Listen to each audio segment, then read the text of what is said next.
What's going on? I'm Brad here at Click 98.9's New Artist Showcase. It's kind of where we take artists you may or may not know, put them in the room with you and let you decide.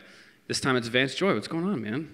Not much. Just had an amazing fish sandwich at the market, and yeah, here now. He's pandering already. You know, one of the things I want to talk to you about, the first thing that struck me about you was how incredibly weird your music video is for Riptide. That's one of the weirdest videos I've seen in a long time, so walk me through it. I'm glad that was the response. Good. Yeah, I had a lot of options, I suppose. I got pitches from directors for that clip, and usually in a pitch, it's sometimes like a really detailed email, and it's like almost like you don't really want to wade through this whole long description, because words can't really, when they're describing what they're going to do, it's like, I'm going to make this look amazing, and you're like, okay. It's like they're trying to sell you on their idea. So it can be a bit tedious looking through them, especially if the concept is kind of like generic or something. And say for Riptide, I had a lot of ones which was just like, oh, a boy and girl running down at the beach, and that's fine. I get that. But there was one director who sent me an email that said, I want to make a literal film clip. So basically, your lyrics are weird and quirky. I'm just going to depict that, exactly on screen. And I was like, that's exactly what I want to see. So. And if you haven't seen the video, that is exactly what's happening in that video. You know, you talk about girl running down to the Riptide. I mean, it's exactly everything he's saying in picture form, which is pretty cool. But tell me about that song then. I mean, the video is so weird. I was like, well, now I'm not sure where the song comes from. So talk to me, walk me through what that single is all about. Yeah, well, it's good. It's a good question, and I'm probably not completely aware of. It's out of all my songs, it's the most kind of eclectic mix of ideas and references. It's not like a very linear storyline. It wasn't like I didn't come with a concept of what I wanted to write about. Like it's not like, oh, this song is going to be about, which sometimes you do. This song was more just it kind of flowed like a stream of consciousness. The first two lines I wrote in 2008, it was like, I was scared of dentists in the dark, pretty girls in conversation. That was just something that I just said one day and just came out like that. And I just had those lines stored up. And then 4 years later, I was playing the ukulele and I played a melody that ended up being the melody for the chorus. And it's like, yeah, it's hard to describe. I mean, I had Lady running down to the Riptide. I don't even know where that came from. I feel like a lot of the better stuff, or at least the stuff that kind of works and connects with people, is stuff that you don't even know really where it's coming from. You're just saying stuff. It's like there's something very natural about it. And then the Michelle Pfeiffer reference was just, I know I'm a Michelle Pfeiffer fan, and I watched Batman Returns a ton of times when I was like 11, but I don't know like why that came into my head at that time.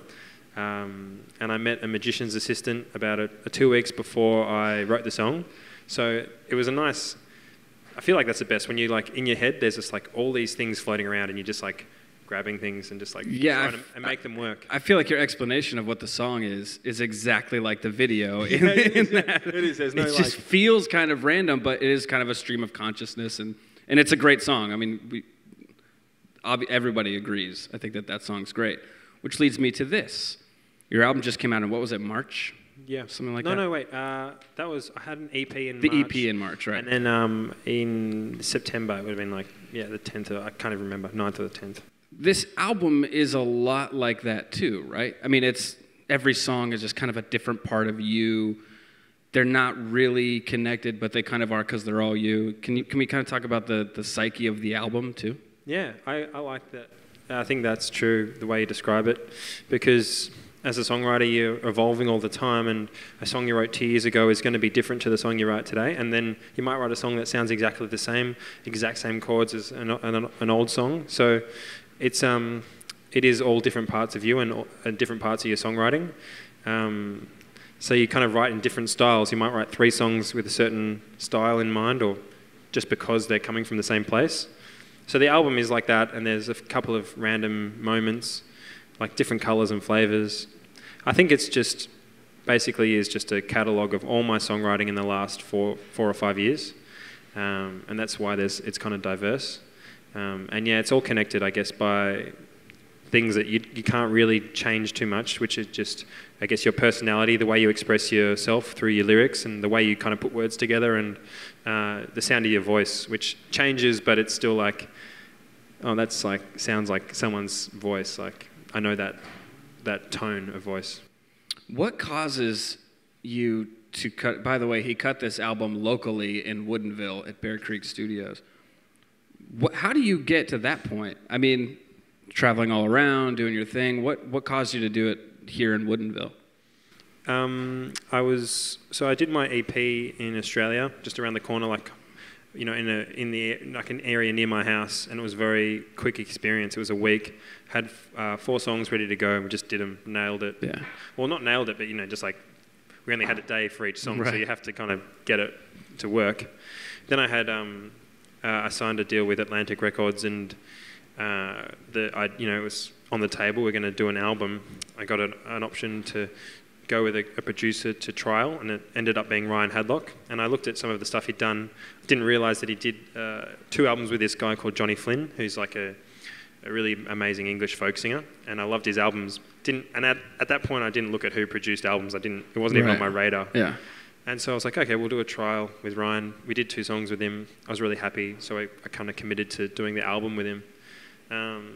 It was way different we had 2 months, you know, it's like completely different approach. It's like a way more of a grind. It's like we're just grinding out each song, getting each song, just stepping it up each day at a time. It's like we're going to put guitars down. And it's like, okay, so this song is 20% done.